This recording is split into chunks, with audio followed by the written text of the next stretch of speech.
the way they talk about teaching and pedagogy is often synonymous to leadership. My leadership journey has been marked by, if you like, a key word, which is impact. The English word luck is not as accurate as I like it to be. So I picked it from the example you gave for the violin, is that you started. You didn't judge yourself in the first place, compared yourself with somebody else who already plays the violin or is starting at the same time as you are starting. So you didn't compare yourself. And if there was anyone you need to compare, it is yourself. I also think in today's world, leadership is seen as something that is counter to your mental health and well-being. Because my belief is that good teaching is good leadership. You are constantly practicing the craft. Yes, that's the key, I think. That's the key word, judgment. You have minimized the judgment towards yourself, and this is what you can help others do as well. A friend of mine always reminded me, you don't have to win everyone over.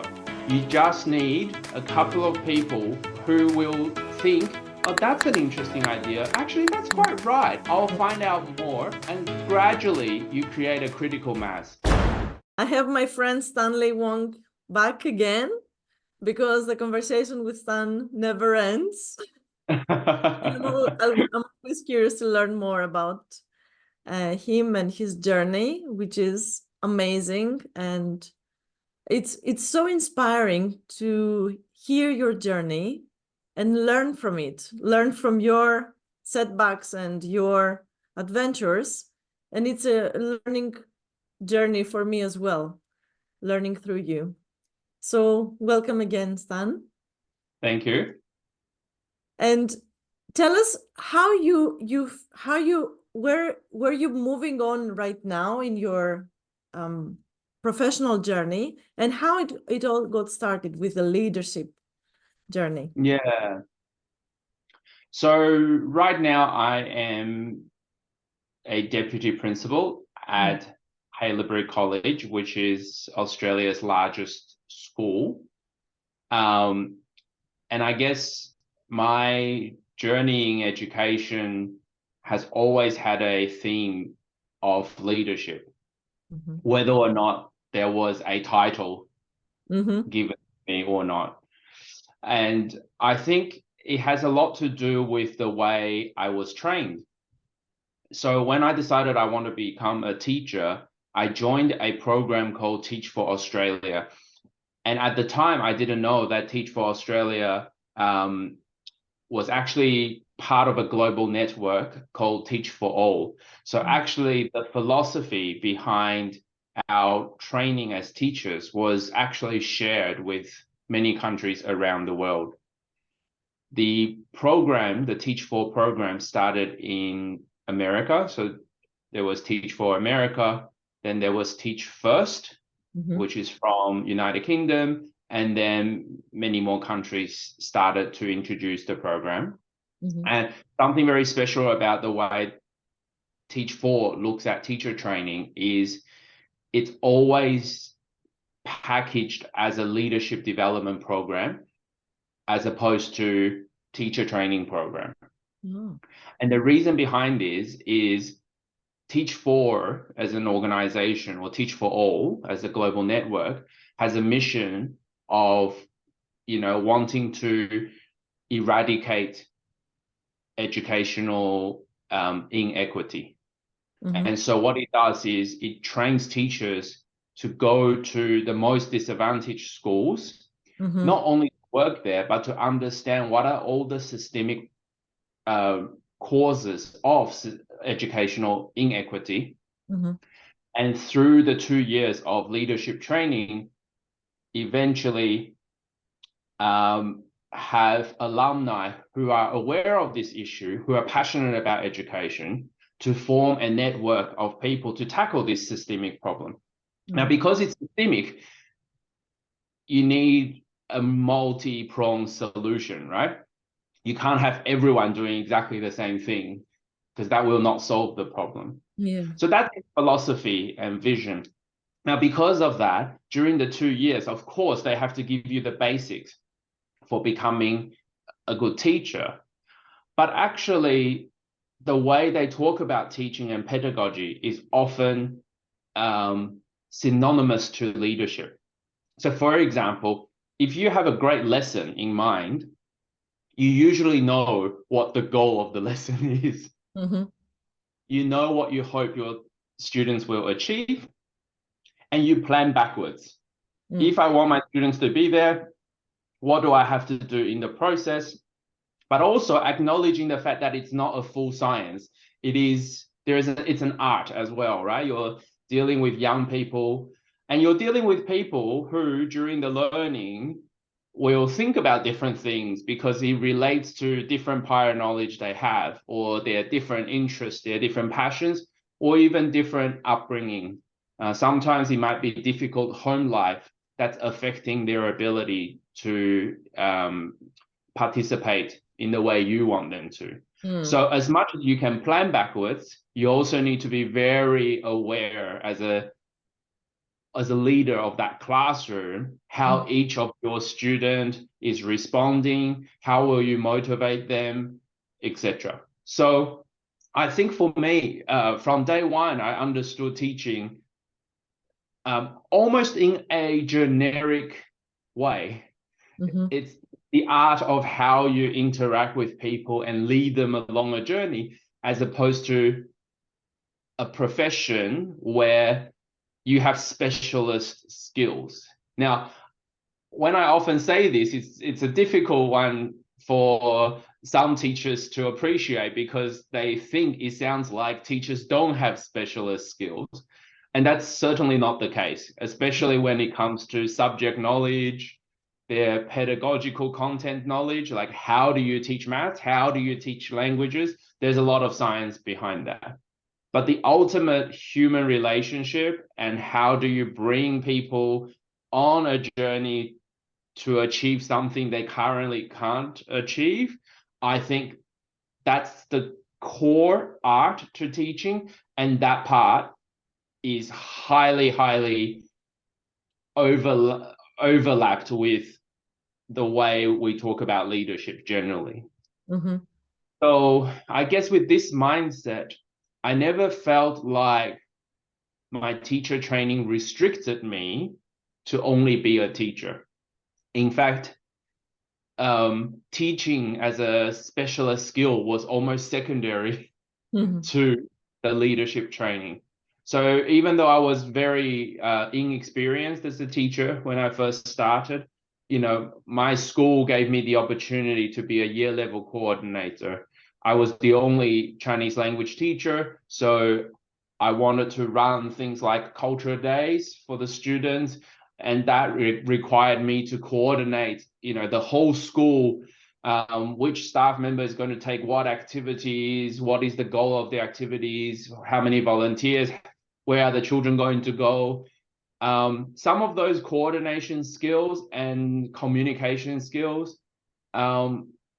is not usually expected of a beginner teacher. Schools usually just want a beginner teacher to focus on the classroom, make sure your classes are going well. All the extra things you can start to do once you are more familiar. But for me, they were the same things. Like if I was to communicate with a staff member, I want you to take Chinese chess. This is the reason. Here are the materials. This is how you can run it. I don't think that's any different to telling a bunch of 14-year-olds, here's the activity we're going to do. This is what we are practicing. And by the end, this is what I hope we will feel like we can do, right? For me, it's just a different audience. And so that transfer of what happens in the classroom to leading adults for me was very natural. And so within a few years, to be honest, I realized that this program, the Teach for Training, had empowered me to think differently. But also because of that, I was a bit bored. I was always looking for an opportunity to extend my impact. For example, I was trialing a lot of things in the classroom that I thought, based on the materials available in the market and other classrooms I've seen, a lot of Chinese teachers weren't thinking the way I was. I had a better, I felt, appreciation for what second language learners were going through. So I wanted to support this industry by showcasing what I do and generate a dialogue that people were not talking about. Mm. So I guess my leadership journey has been marked by, if you like, a key word, which is impact. I've always desired to have impact, not for the sake of my name on it, but for the sake of, hey, as an industry, should we not be talking about this as the next step? So by my third year, fourth year as a teacher, I was part of the committee members of Teachers Association. I was producing materials as consultants. I started lecturing at the university as a casual lecturer. And so my old school, where I went to school, invited me as a head of languages. And they had the biggest department in our country. So when I entered, it was 37 teachers across 4 languages. And I was 27 years old, maybe. And I was quite worried because, it's a really reputable school. And I thought, to be honest, if they want to give a 27-year-old a go, it's higher risk for them than it is for me. So if they are willing to trust me, then I will do my best and I will try. And from there, I was then invited to become the CEO for Teach for Taiwan.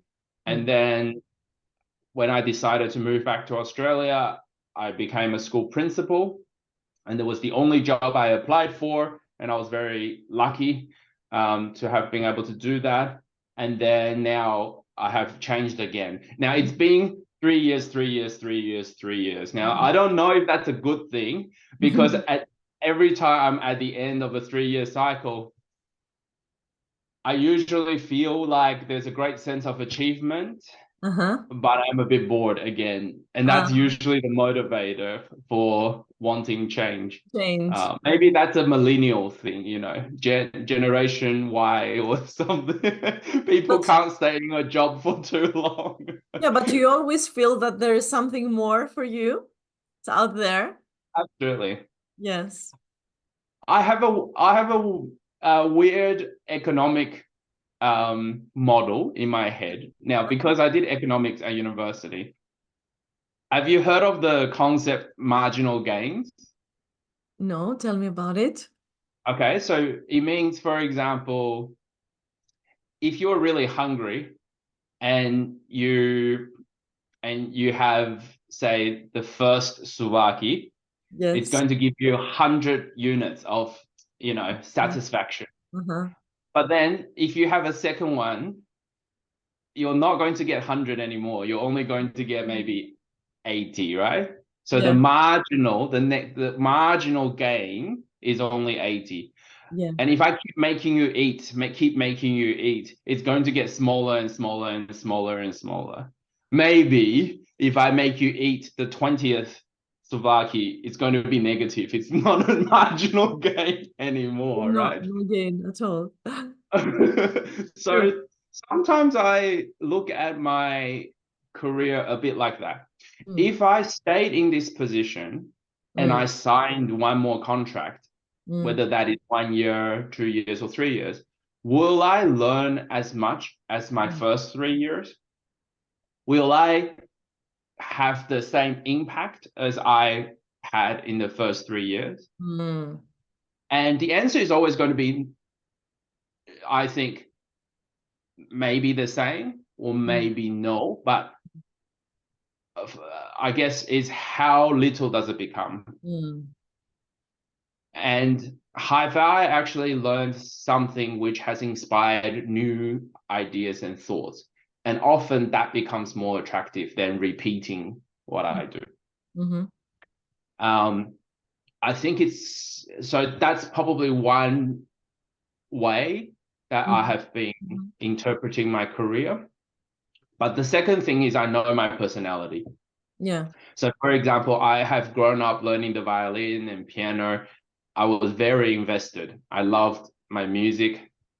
But whenever I face a new piece of music, my learning curve is usually I can sight read.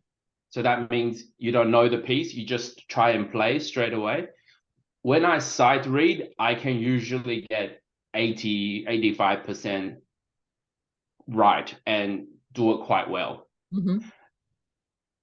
But then every day as I practice, I'm only getting maybe 1%, 0.5% towards perfection, if you like. Mm-hmm. And for me, maybe the first week or first 2 weeks, when I can see the growth, I'm really enjoying. But for the last 3 weeks, where you're trying to make 1% gain, Mm. I get a bit impatient. Okay. Okay. But you get started. Oh, That's yes, that's the of course. learning here for me. You get started. You're not afraid I and you don't. I do. But I think it's because my first attempt usually is quite I guess I'm quite lucky as a quick learner or a quick reactor that my first attempt is usually better than other people. Mm, mm, But maybe there is someone on their first attempt can only get 50%.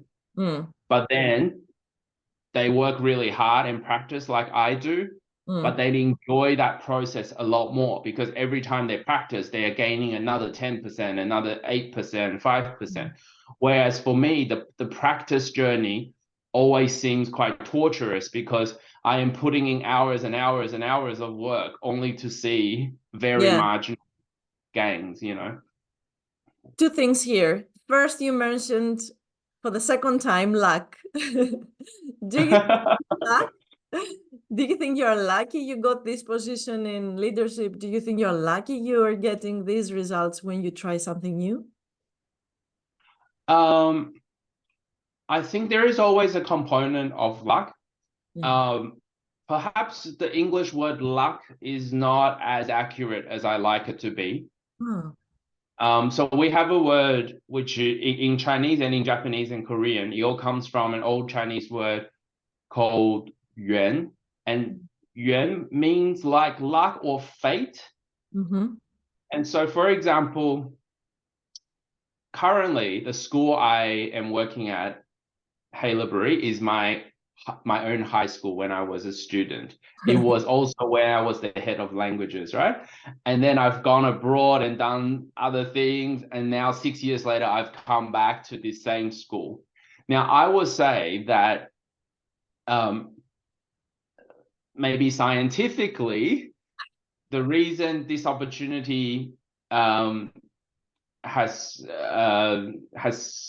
been accessible, Mm. it has partly to do with, of course, my abilities, what I can contribute to the teams. Also, I was a previous employee and they knew how I worked. And so they knew I have a good work ethics. And I was a very high achieving student, even in the past. So this community has a trust in me because they have known me so well. Mm. That's more the objective scientific side of things. But in my culture, I would It's the also think outward there is coming. something Okay. fate driven, right? There is this luck element where it keeps drawing me back to this school, or that I have a special connection with this person or this place that's not available to other people. Mm. So I think I think it depends on how you view it, but I don't think it's always 100% about you. I think, you know, how we relate to the world is both proactive but also passive. Okay. So both factors that contributed, both factors, luck and fate, are, Yes. to my mind, outward factors, like coming from the outside. Yes. Don't you think there were things coming from the inside that laid the foundation for this journey to like unravel this way? Of course. And so, for example, I am applying for my current position and I want this position because there are things that I know from my skills I can do well. Yeah. It fits moral purpose, and it's a type of role where I can learn a lot and grow as well. And so for me, my leadership journey has been quite intentional. You know, for example, my first jump from being a Chinese teacher to a head of languages, head of department, was partly motivated by the fact that it is the largest department in Australia. So every time this school tries something, people look at it and people want to know why they are changing or why are they innovating. So for me, maybe instead of influencing 50 students a year, if I can influence 50 adults, 50 teachers, and I send them to conferences where they are presenting about what my school does, that can influence 150 teachers. They have their own 50 children each. So that's a much, much bigger impact than me trying to teach in an innovative way to only 50 children every year. So that was a very clear reason for that. That's what I was looking for. And then I realized when you're a head of department in a school, that's a middle management position. So I can give my boss or my managers very good advice, but sometimes they don't come from the same subject area, or they don't appreciate a different culture view. And so they make the final call. And so I feel like I can give expert advice, but I'm never responsible for anything. And so sometimes when they take a different approach to me, maybe they have other considerations that I wasn't appreciating. For example, is there something to do with finance, something to do with the organizational culture? Is it something to do with the long-term strategic planning of staff, et cetera, et cetera? And so I realized after 3 years in that position, I need to learn how to manage at a senior level so I can understand how all the different elements of an organization, how they interact with each other. Yeah. And so that's when I decided that I will take on the adventure really with Teach for Taiwan, because that was my first job, not in a school. It was a non-profit setting in a country where I have emotional connections to, but I haven't lived there for almost 2 decades. And so, but again, I went there with knowing what I wanted to do. And I brought in something they didn't have, but they also gave me something as I grew. So I think at every stage, and this is often the advice I give to people too. It doesn't really matter what you invest your time doing. You will always learn something from it, and you will always, at the end of it, know what the next step is. And sometimes it's the storytelling that's even more important than what the actual job was. But the storytelling is not for other people.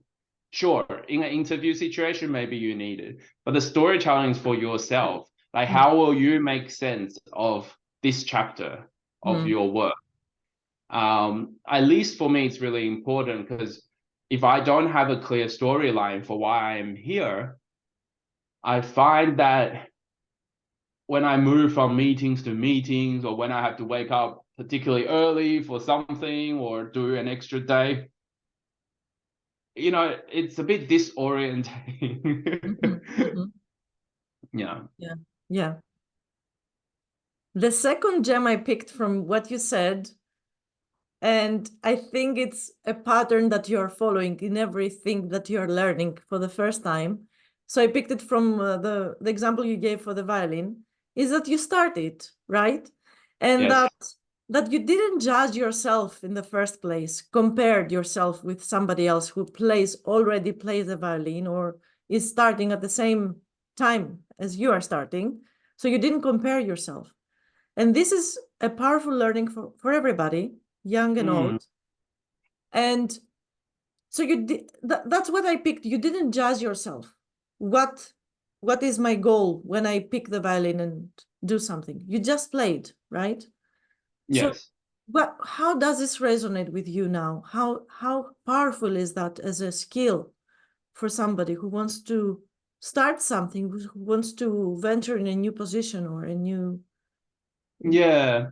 career change? Um, that's a really interesting observation. I think it comes from my mother potentially. I think fr from day one, I was like any other child. When I get a test back, oh, why did I only get 85? And I want to compare, and she always asked me not to compare. And if there was anyone you need to compare, it is yourself. So you should take out last time and see if you've improved. But she doesn't care. My friend got higher or lower. She doesn't want to hear about it. And she thinks it's a really unhealthy way of looking at growth. And Yeah. so I certainly remember from childhood that I was reminded and if almost brainwashed into not making a big deal out of competition. It's yourself that you need to be competing with. And maybe that has translated into how I interpret new opportunities. I am typically not too scared about trying something new. If I don't do very well the first time, then I want to make sure when I do it again, I Yeah. figure out what it is that's going to help me do better. Yeah, I think so. I think that's definitely quite important. Having said that, again, I'm going to use the word lucky because I live in a country that is quite sparsely populated. So our cities aren't very big. And I think Australia is a place where people feel less pressure to fit societal norms because everyone is from a different country. Everyone has different cultural backgrounds. Um, and so the fact that you might have a different passion or different way of looking at leadership than someone else is seen as very normal. And so because you are on your individual journeys, how can you compare? You're not comparing apples to apples. And because that's often the way people talk about their careers here, I feel like when I listen to other people's stories, I can always seek inspirations, but I'm not seeking comparison. And that's for me quite a relief. But I like, coming from East Asia where, societies are so densely populated, there's high competition all the time for everything. I know that's not a luxury that a lot of people have. And could this quality that is lacking in some people make them shy away from taking on leadership roles in your career pathway or in other careers? Yeah, well, I certainly think a lot of people shy away from leadership because of a lack of confidence, for sure. I also think in today's world, leadership is seen as something that is counter to your mental health and well-being. How are you experiencing it? What has kept you motivated? And how do you keep your energy levels up? Yeah, I think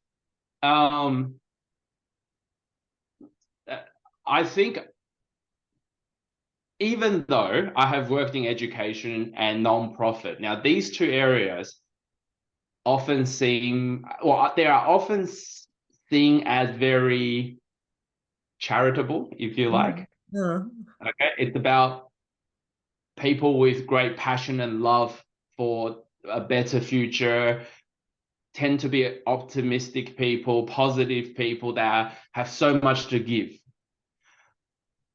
However, I always remind people that as much as I am, there's a big part of me that is true. that fits this profile, it can never be 100% selfless. So my investment into my leadership or this job or this bigger role and responsibilities is also because I get something out of it. Okay, firstly, usually you get higher pay, right? That's a fact usually. Now, of course, you get a higher pay because you have to deal with bigger problems. But number two, I feel like during this stressful process, I learn something. I get something out of it. Yes. Right? And three, I know, like I said, I thrive on impact, or the feeling like I am helping this society move forward and I'm tackling some of the hardest problems that lots of people are too lazy to talk about, or they just put in the too hard basket. Now, I get a drive from doing that. Now, that is also very selfish, right? It's about what I get. So it has to have a balance.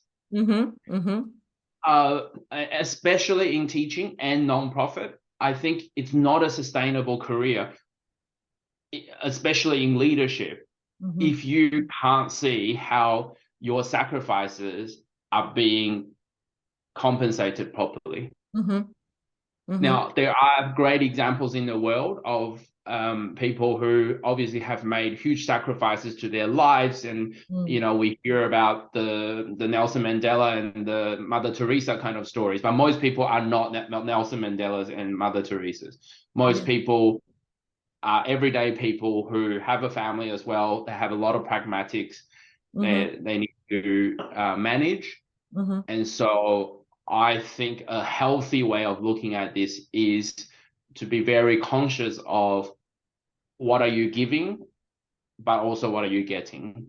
Yes, exactly. And I see that you have tapped into your highest in the hierarchy of needs and motivators, in the highest ones, in growth and contribution.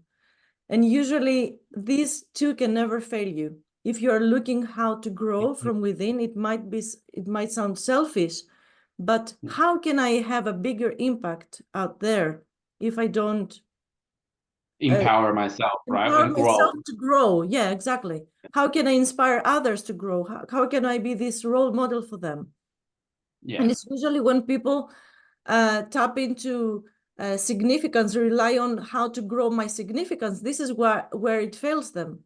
And their well-being is not in balance because they want to grow the significance and not the growth from within. So they're trying to nurture another unmet need. Yes. Yeah, certainly. And I think that one of the consequences of this, which also has been exacerbated since I think COVID time, at least in Australia, is people take on sometimes a more unionist view. So they, in order to protect their time, have a clear boundary between work and personal life, they count every minute, they count every hour.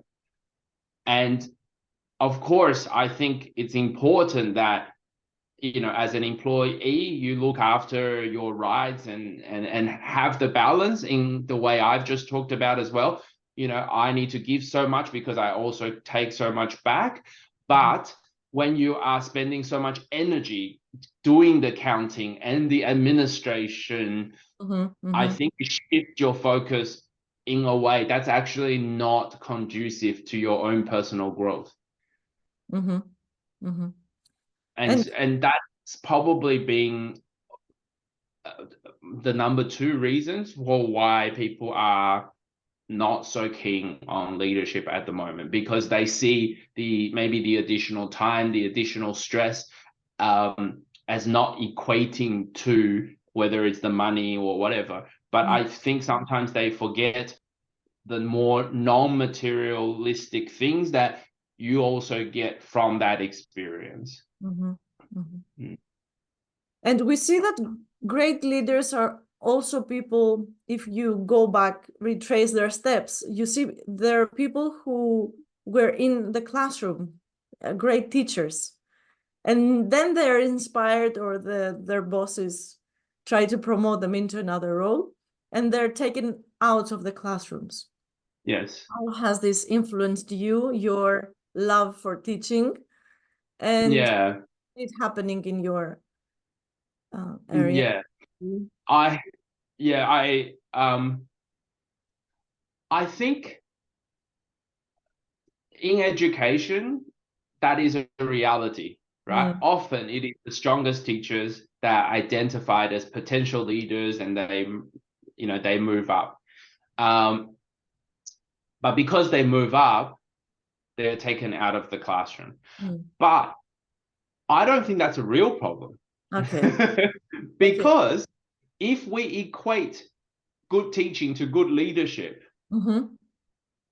then you are actually putting them in a position where they can influence, or they're teaching other teachers and the ultimate beneficiaries are Yes. still the students, and in fact at a larger scale now. Yes. It's the only way Um, to multiply this correct, impact, right? The small correct. But thing the assumption here is that the person you've chosen as a great teacher can also change. sees that his skills or her skills and experiences translate to leadership. Mm. If they think teaching is teaching, leadership is leadership, then often they will feel like I am sacrificing my skills because I'm not in the classroom, and the conversation goes down the wrong Mm. the wrong tunnel, I think. Yeah. So personally, a lot of schools in Australia do this. They make everyone's, doesn't matter what level, take a class. So of course, if you have a bigger role, you only take one class. But if you have a middle manager role, maybe you take two classes. And the idea is that then you are not losing touch Mm-hmm. with With the reality. craft of teaching. Yeah. Yeah. Do I think that's necessary? I think it's a good approach for understanding today's student, but I don't think it's about your own craft, because my belief is that good teaching is good leadership. You are constantly practicing the craft. However, students from 10 years ago, do they think in the same way as students now? No, because their upbringing is so different. Technology is changing so quickly, social dynamics so different. Big events around the world are impacting them in different ways. So if it's for understanding your students, then I'm all for it. But I also think, for example, now that I am a deputy principal in a school of 5,000, I'm not expected to teach. Mm-hmm. We are obviously administration-wise holding big portfolios, but I do make an effort to stay in touch with students. I try to make sure I show up to assemblies, maybe joining some conversation with student leaders, that kind of thing, so that I'm not completely losing touch with them. And then, of course, you get the question, as always, do you miss teaching? Yes, of course I do. I have my way. So I actually run a free community class for adult learners of Mandarin as a little side volunteering project, right? I still love my languages and I still want to teach, and that gives me the kick. But with today's students, I think what I do actually has a much bigger impact on them than when I was just a teacher in a classroom. So I actually feel like maybe I miss the simplicity of the teaching job sometimes, because now I have to deal with crisis a lot. Yeah. But I don't miss the actual teaching because I'm not missing it at all. In fact, Yeah. I can see the impact I'm Yes. having every day. Yeah. Anyway, yes. And this is where I get lucky, and I'm going to use this word. Because in Yeah. my school, I get to teach. So I have my lab and my students, Yes. and I follow them from the age they're 7 to 17. So I can see Yeah. their progress, and I can see what's happening and what milestones they're hitting every time. and Yes. that helps me build the new curriculum and learn. So Absolutely. I'm actually learning from them, not for Yeah. them. Yeah. Yeah. You know, the part I do miss is more the personal connections. Mm-hmm. So um, there are a few students that I have taught before that are now working as, you know, physiotherapists, Mm-hmm. and some are in university. They are studying business or still studying Chinese. And those, I guess, when they do contact me or they stay connected, I feel really honored that I have been part of their journey growing up. Um, and I won't have much of that in the future now because of my position, because I'm a bit too far from the individual stories. That part I will certainly miss, I think. Yeah, yeah. Because now you see it coming back to you, right? Now they're grown-ups, now they're adults, and Yeah. now they look Yes. at you. Brilliant. And is there any piece of advice you would give to somebody who is in the classroom but feeling they could contribute more? Like they have these processes, they have these systems that what if instead of giving them into 30 people, I could give them to 300 people or 3,000 people? What tips would you give them to get started? Um, one is be brave. Exactly. Exactly. Yeah, I actually think it needs a bit of courage. Maybe um, I have, um, you know, I'm a bit more, I don't know, shameless or something. Like I'm always willing to just share my ideas and see how people respond. Yeah. Um, and you will always find your own crowd. Like Hmm. you don't have to judge your success or your impact, um, assuming that everyone is going to follow you, because you won't. Yes, that's the key, I think. That's the key word, judgment. You have minimized the judgment towards yourself. And this is what you can help others do as well, like I with your. think so. And I remember in my first attempts to join the teachers association or speak up at those events, of course I have to be careful. You don't want to be constantly putting your hand up and provoking, you know, the main dialogue. You can do it in a very emotionally intelligent way, but it shouldn't stop you from actually providing, you know, and planting new seeds for this industry. Mhm. Now, I used to perhaps, you know, I had the courage to do something like that.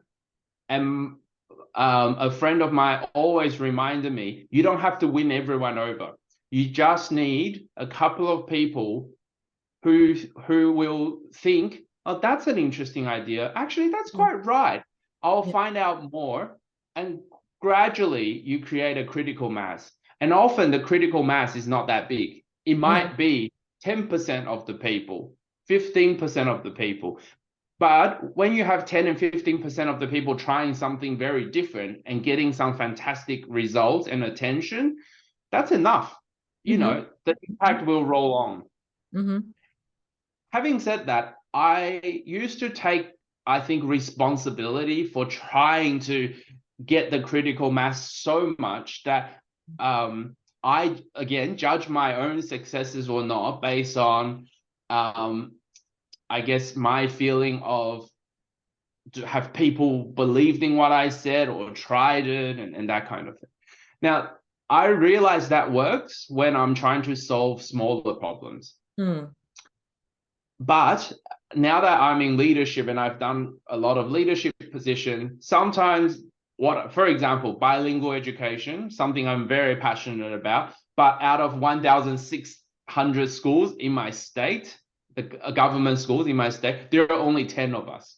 And Mm-hmm. so the benefit and what bilingual education can do, especially for second generation children, is something I'm a big advocate for. Now, that is not something I can ostensibly judge what 10% critical mass means.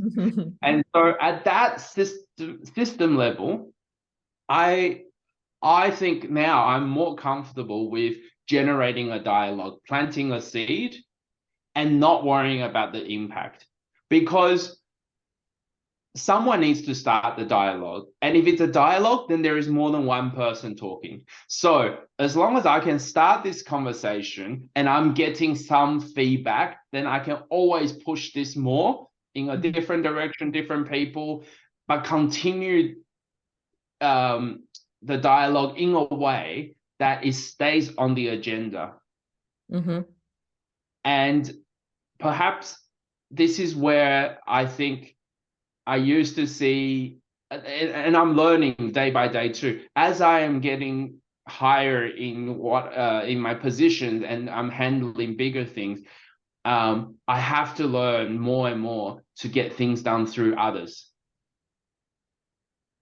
Powerful. Because if I take the same kind of responsible approach, which can be more micromanaging as well, I can never get it done. These projects and advocacy work are simply too big.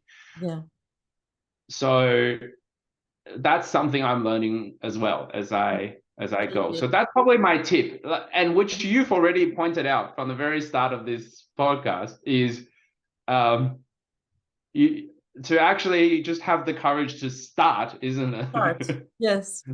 And yeah. what if they say imposter syndrome kicks in? The imposter kicks in and it says you're not meant for this higher position you're dreaming of. You have the systems, you have the frameworks, it work for these 30 students, but the leadership role is not for you. What's your tip if they feel they have this? Yeah.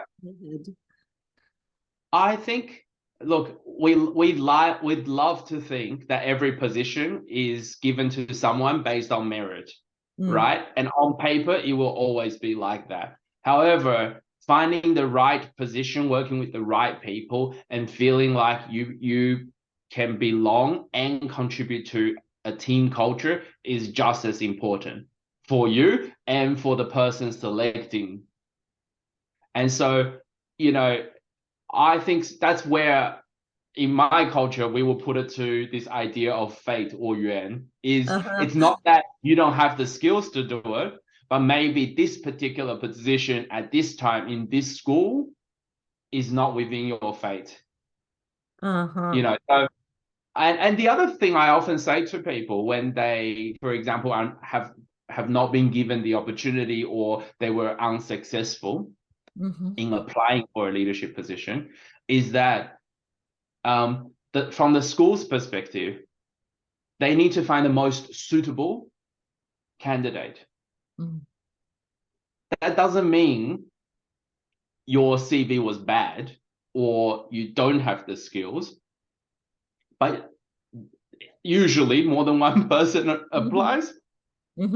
Exactly. And maybe you weren't the most suitable one. That doesn't mean you're a bad person. Exactly. You just weren't the most suitable for this context, this point in time, this school. And so take it lightly and move on, right? And move on, because unfortunately, here's all the positions opening. Here are all the people applying. There is a significant cost, time-wise, physically, and mentally, to try and match the people up to the right place. You will find somewhere that fits you. It's just there's cost involved. Exactly. You have to trust your UN, right? Of course. You have to trust your UN. Just move on. Take it lightly and move on. Amazing, amazing. This leadership journey is so inspiring. And I'm sure that people who know you are really inspired and curious and maybe jealous. I think some of them even, that you started as a teacher and now you are just crossing more and more lines, more and more zones, like you jump out of your comfort zone so quickly. And that's, for me, inspiring. It's don't know how it makes other people feel. Yeah, but again, I think I always go back to who were the people that contributed to who I am. You Mm, know, my mother is a great example, but also Teach for Australia. yeah. You know, I remember when Teach for Australia in the training, they said to us, if we want to solve the educational inequity problem, then we need you to think about the impact you can have at your school or Mm-hmm. in your classroom or Mm-hmm. on in your students in your classroom, maybe in the first 2 years. But then we want you to think bigger than that. What's the impact you could have on your school? How Yes. about the impact of your school community? Now That's a that you understand, right, why the children have yeah. such challenge getting to school, finishing school, Mm-hmm. paying attention in school, what could you do for the community to actually help with this problem? And then the last layer is the society at large and the systems at large. So Mm-hmm. after the 2 year program, when you are very aware of and you can empathize with the situation, are you going to go down policy? Are you going to become a school principal? Are you going to go and do non-profit advocacy work? Are you going to go to ed tech, maybe bring new innovations in the classroom? There's a whole range of things you could do to close the gap Mm-hmm. between Mm-hmm. in education. Mm-hmm. And I guess it's always with that mindset that I had that yes, I was a teacher, but I was really there to learn about leadership so that I can use that in different contexts, right? And the scale we're talking about gets bigger and bigger. Mm-hmm. Maybe I was thinking back to when I was 24 joining this program. I don't even know if I was that ambitious at the time, but I do think it's addictive. You know, Mm-hmm. I felt empowered by my own leadership growth that now I go, oh, this is possible. Actually, that's a great new challenge I'm going to try and tackle. So, like you said, if you don't get the ball rolling, Mm-hmm. then you don't generate even a inner momentum to try and do Yeah, more. that's really powerful. Yes. And how can somebody join? Would you recommend that somebody join these Teach for All programs? Teach for All or Teach for Australia? Yeah. Look, there are 60 to 70 countries that now run a Teach For program. And so I think, especially if you are passionate about education, not just for education's sake, but for the social inequities, you know. Yeah. And so you need to be someone um, with with a sense of purpose around what social justice, I think. Yes. If Sense of purpose that's and contribution. correct, yeah. Mhm. And so it's a great program for people who want to make a difference. Even though if the first 2 years might just be with the kids in front of you, but it's a great investment for the kind long-term impact you could have on a societal issue that was very meaningful for me. And so that's why I then ended up going back to Taiwan, because I started reflecting on my journey as a student in Taiwan and in Australia. All the way along, I had a smooth ride. Mm, You know, mm, I didn't even realize that some people were struggling so much at home that impacted their schools, or that they never got the inspirations to think beyond becoming a shopkeeper, a policeman. You know, mm, in some of the rural areas in Taiwan, every boy wants to be a policeman because they don't know what other jobs are there in their mhm, village. mhm. All the adults are around the shop or they're policemen. Yeah. And so I actually thought, again, growing up, wow, all these resources might not be materialistic. It might be inspirational that I had. I was actually extremely lucky.